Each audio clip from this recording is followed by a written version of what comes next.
Bismillahirrahmanirrahim. Assalamu alaikum. Welcome to my YouTube channel Shahidullah Official. Today our topic is receptor. Protein in nature एक substance है जो कि cell के cell membrane के ऊपर या जो है उसके साइटोप्लाज्म में होता है। कोई ड्रग सब्सटेंस उस स्पेशलाइज स्ट्रक्चर के साथ क्या हो जाता है, उसके साथ बाइंड हो जाता है और वो अपना फार्माकोलॉजिकल एक्शन क्या करता है, शो करता है। तो हम कहते हैं कि receptor it is a protein in nature substance which is present on the cell membrane, या हम कहते हैं कि ये सेल मेम्ब्रेन के ऊपर होता है और या ये स्पेशलाइज स्ट्रक्चर जो है ये साइटोप्लाज्म में होता है। इसका फंक्शन क्या है, कोई ड्रग सब्सटेंस आके इस स्पेशलाइज स्ट्रक्चर के साथ बाइंड हो जाता है और वो अपना फार्माकोलॉजिकल एक्शन शो करता है। तो इसकी डिफिनीशन में हमने लिखा है कि it is a specialize target macromolecules present on the cell surface, या तो ये सेल के सरफेस के ऊपर होता है यानी सेल मेम्ब्रेन पर होता है, और या जो है ये साइटोप्लाज्म में होता है और इसके साथ कोई ड्रग सब्सटेंस बाइंड होके अपना फार्माकोलॉजिकल एक्शन शो करता है। इसे हम कहते हैं रिसेप्टर। पहले इसमें आता है हमारे साथ एगोनिस्ट। एगोनिस्ट क्या चीज़ है, इसकी डिफिनीशन मैं आपको फिर बाद में बताता हूँ। पहले आप इस डायग्राम को समझ ले। हम देखते हैं कि जो पब्लिक प्लेसेस होती हैं, जो पार्क होते हैं, उधर जो है ना पानी का एक नलका होता है। तो पानी का नलका जब होता है तो अगर कोई बड़ा बंदा, कोई आदमी उधर आ जाता है और उस नलके के बटन को क्या करता है, उस नलके के बटन को दबाता है, तो वो पूरी तरह नलके के बटन को दबा देता है और उस नलके से जो है ना पूरी तरह पानी आना शुरू हो जाता है।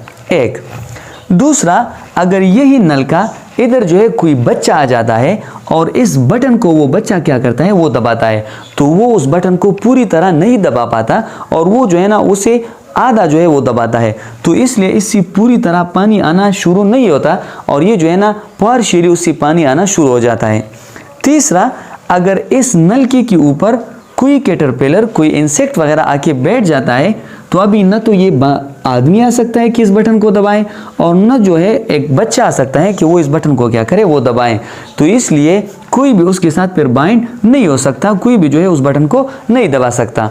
तो ये जो आदमी है इसकी मिसाल हमारे साथ है एगोनिस्ट, और ये जो नलका है ये हमारी बॉडी के रिसेप्टर की तरह है।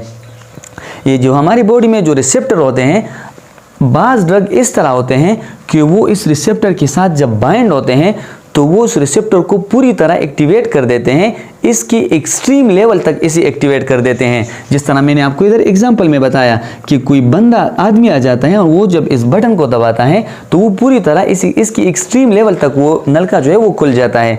तो एगोनिस्ट हम उसे कहते हैं a chemical or a drug that activate a receptor to produce a biological response, कि क्या करे कि वो एक रिसेप्टर को उस हद तक जो है वो एक्टिवेट कर देता है कि वो अपना फार्माकोलॉजिकल रिस्पॉन्स क्या करे, शो करे। इसकी एग्जांपल हमारे साथ आती है मॉर्फिन, कि जब मॉर्फिन जो हमारे बॉडी में म्यू ओपियोइड रिसेप्टर्स होते हैं, मॉर्फिन जब उसके साथ बाइंड हो जाते हैं तो मॉर्फिन क्या कर देते हैं, जो म्यू रिसेप्टर है वो उसको एक्टिवेट कर देते हैं इसकी एक्सट्रीम लेवल तक।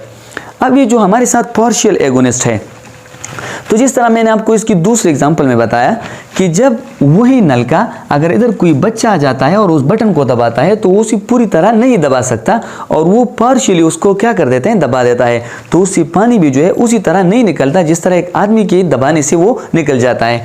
तो अभी जो पार्शियल एगोनिस्ट है हम इसकी डिफिनीशन में लिखते हैं कि a drug that activate a receptor to produce a biological response but not as its maximum rate.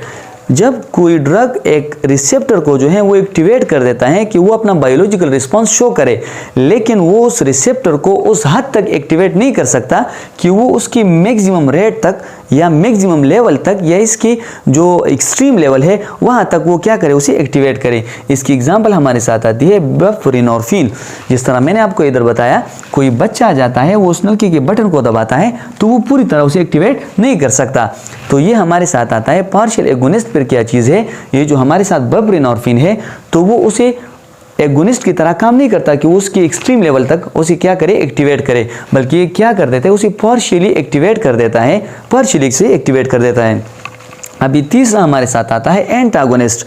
Antagonist हमारे साथ वो ड्रग्स होते हैं, वो केमिकल्स होते हैं कि वो आके एक रिसेप्टर के साथ बाइंड हो जाते हैं और जब वो उस रिसेप्टर के साथ बाइंड हो जाए तो अभी हमारी बॉडी के अंदर कोई एंजाइम, कोई हार्मोन अगर उस रिसेप्टर के साथ बाइंड होता है तो अभी वो बाइंड नहीं हो पाएगा, क्योंकि उसके बाइंडिंग साइट को जो है एंटागोनिस्ट ने क्या कर दिया है, उसे घेर लिया है।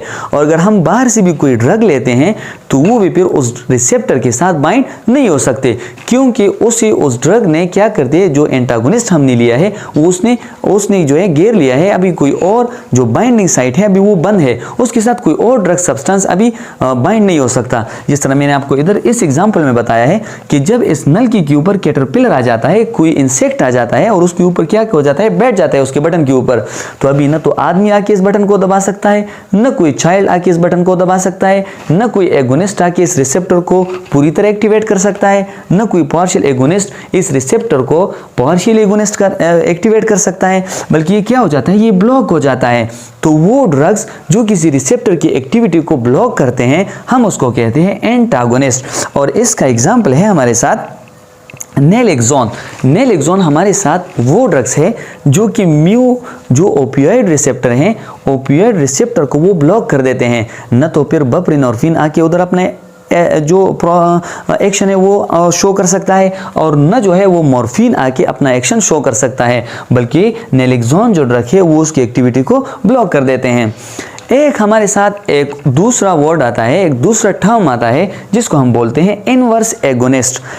अभी इनवर्स एगोनिस्ट, इसकी मैं आपको एग्जांपल में बता देता हूं तो आपको ज़्यादा समझ में आ जाएगा।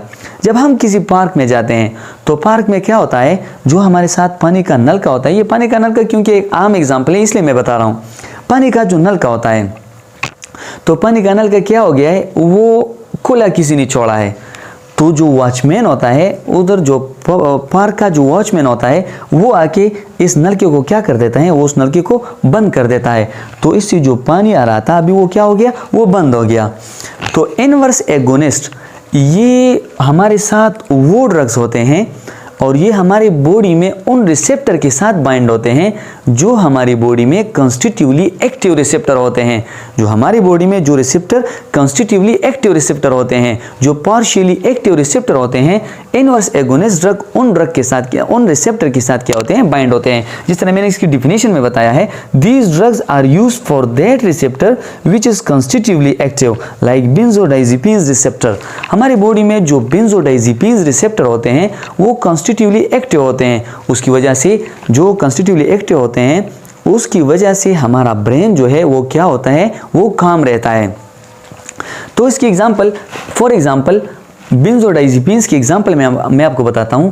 अगर हम क्या लेते हैं, बेंजोडाइजेपिन्स रिसेप्टर के लिए कोई एगोनिस्ट ले लेते हैं, फॉर एग्जांपल डाइज़ेपाम हमने लिया, तो जब डाइज़ेपाम हम लेते हैं, अभी इस जो रिसेप्टर है वो तो कॉन्स्टिट्यूटिवली एक्टिव है, वो तो पार्शियली एक्टिव है, तो हम क्या लेते हैं, बेंजोडाइजेपिन में डाइज़ेपाम लेते हैं, तो वो क्या करते हैं, जो बेंजोडाइजेपिन्स की रिसेप्टर है उसको उसकी एक्सट्रीम लेवल तक जो है वो क्या कर देते हैं, एक्टिवेट कर देते हैं।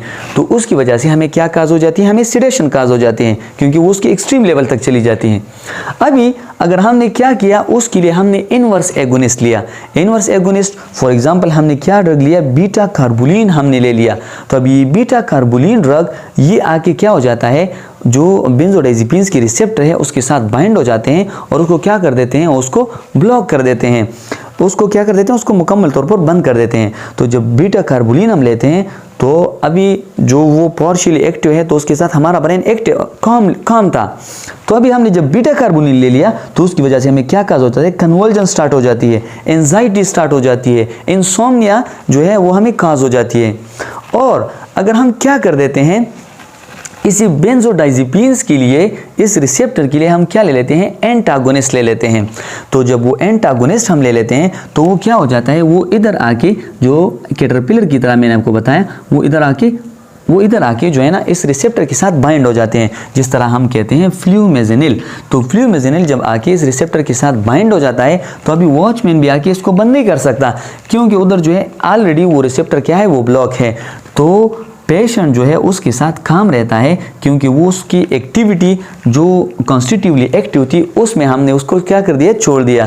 तो फ्लूमेजेनिल वो ड्रग है जो पेशेंट को फिर क्या करती है, काम रखती है। अगर हम डाइज़ेपाम लेते हैं तो उसके साथ सिडेशन काज हो जाती है। हम जो है इनवर्स एगोनिस्ट बीटा कार्बोलिन लेते हैं तो उसके साथ पेशेंट को एंजाइटी और इसी तरह इंसोम्निया काज हो जाती है। और अगर हम एंटागोनिस्ट क्या लेते हैं, फ्लूमेज़िनिल लेते हैं, तो उसकी वजह से पेशेंट क्या रहता है, काम रहता है। इंशाल्लाह आपको एगोनिस्ट, एंटागोनिस्ट, पार्शियल एगोनिस्ट और इनवर्स एगोनिस्ट इस एग्जाम्पल्स के ज़रिए आपको समझ में आया होगा। इस तरह की वीडियोस के लिए हमारे चैनल को लाइक और सब्सक्राइब करें।